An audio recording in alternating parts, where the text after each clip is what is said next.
Good morning. Kadawi padamya da kodom pazero. La penang itum pan la pini nili. Birta ke me thanam de prang. Anutin ahem tu na pandam me Christmas kodom pazero de ha kodom. Asenang tu mahem tu na long ningkang sampai do da. Ase pini nili kelang nam jile ka isang nang pi sirkep la pen trok along la pasun sipu. La sila dat kipo bang ke sopoi no de pan am hang thek tang lo sopoi no de pan pi tang lo la pen ikpang ria bang lo alang li mang hu me la pen than pa ria bang la pen nok biar na la pen ning kang samari chup bosi hang po bosi da khasro long pulo tang te ilitu ma pan la kar julong pen da me tum chini je alang li ning kang samari cho la pen nok biar na ning kang la pen than pa ria bang la sila tuma family along la kato kawe kenangi ho tame chima thada mang poji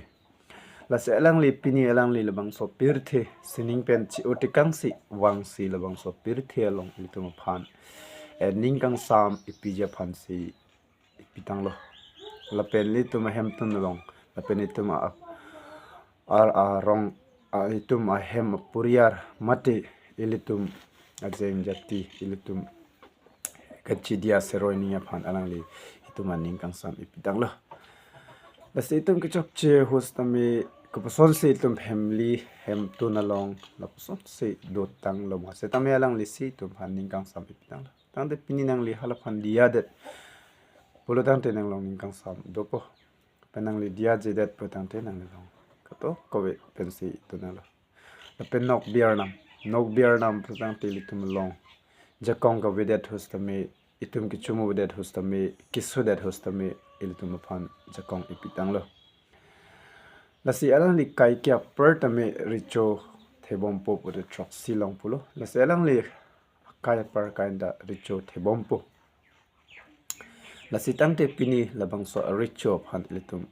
ning thidam de deloma la pen ilitum kado ka ve pir thialong a pirthi arnam prejam stame tum chi osi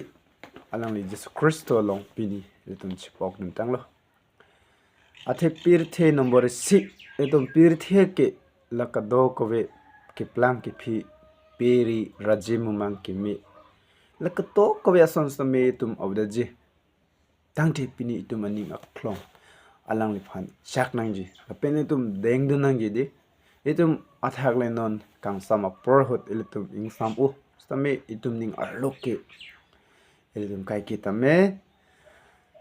itum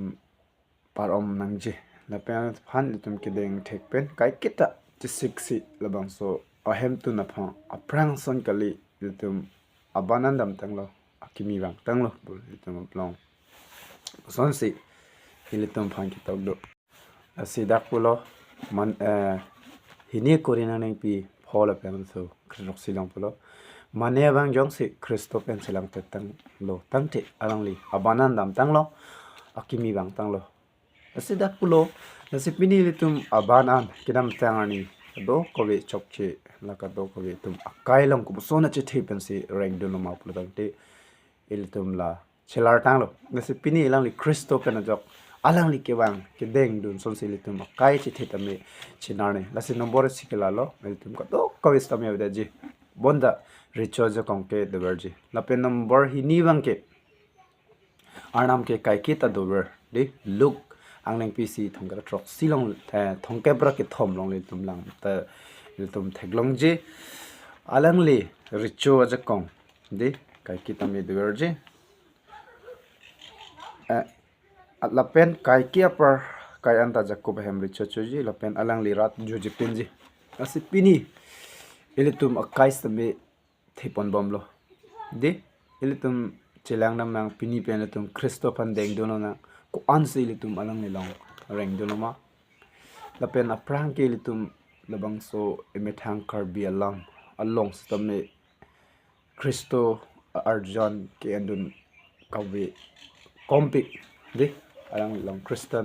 Christo RJ ilitum avila Karbi along stame bonta pini ilitum Karbi along setami Christo RJ wang si alang li itum phan labang so emhang attack pi so poi phan ipi si sining pen chi ote kang si alang li itum phan bang lo opposite pini tum aholo deng dung chung te di Karbi along beltang te tum ason ki claim ki dam pon nang ji arong aje dopik stame la ka do ko we stame avedeji di la pen pinangan tum ki take ke re English tum British tum de mido sita prang ke India stame nang rule bom lo sita me alang la ka do ko we alang tum jung cho bonda la avede pirit helong ke di la pen chilar we bonda Kristo la ke chilar le dat lo athelang le ke kai kenda re chuchulo asi number hini ke khai kita to verdi la pen number ke thoma ke ili to makai non carrying bomb pen kona sidam po de ili tum chini nangji ili tum pure thewang lo chulo junlo ala pen ning hang lin dam mang la hello pen thilo te ili tum thang da kalip se tum chama thada bonda ili tum arnam itum asit thik pitang lo ili tum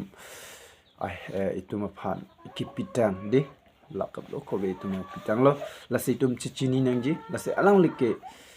non jung chot di la Christmas chot ba la sokbor hu si richu chu choji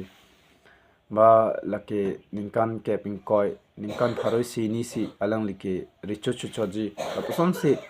kamatha ason ta do boy phis ta me alang like kai par kainta di tangte mohitum etum la bang so per thepen le chi os tambe alang like etum han sit ithip pido kange pini le tum che hok nang ji lo son le tum han la se ne crazy pen crep holong tambe lam ji sening athak ase ke the hai dolo la pen pulo per therat non ke am phu la pen kristora che plang tang lo la pe alang like jura un e akai par ka enta richu chu ji la se ke jurun e anta akai par kai na richu chu ji la se pini la persona riso aricho ke long lok el tum ko personang thek lo ma tum manghume de la se pini le tum deng dol no nang la se le tum alang li pena jok pini tum hanin kan som epidang lo la pen nok be ka to ko we ke un e hostam alang li pen si ni thelo la se ka do we tum chi o si Kristo itum ban pini mang thek tang lo la se itum ning rong piknang ji la se pini ni li nang tum phan thek pen la bang so chenir long na tum nang karje dun along stamme arnam herjone pidone la se ni list me jung pen Charlie dam se nang le tum pen ka Charlie thu long rap ke la ning thelo la pen la bang so berta ke me la ke nang li la pen ka to ka vera da phan ahem tu na long stamme arnam me herjome ke do ya phan si ni li la pen ni tum kai aprang nat ke thepon bomji anju se nang le tum phan kiver de da phan kali bonta nang tum kai ke thepon bom ya phan si la bang so berta me paplang lo la se ni li nang le tum pen lan sip ni chitam cha lo kardom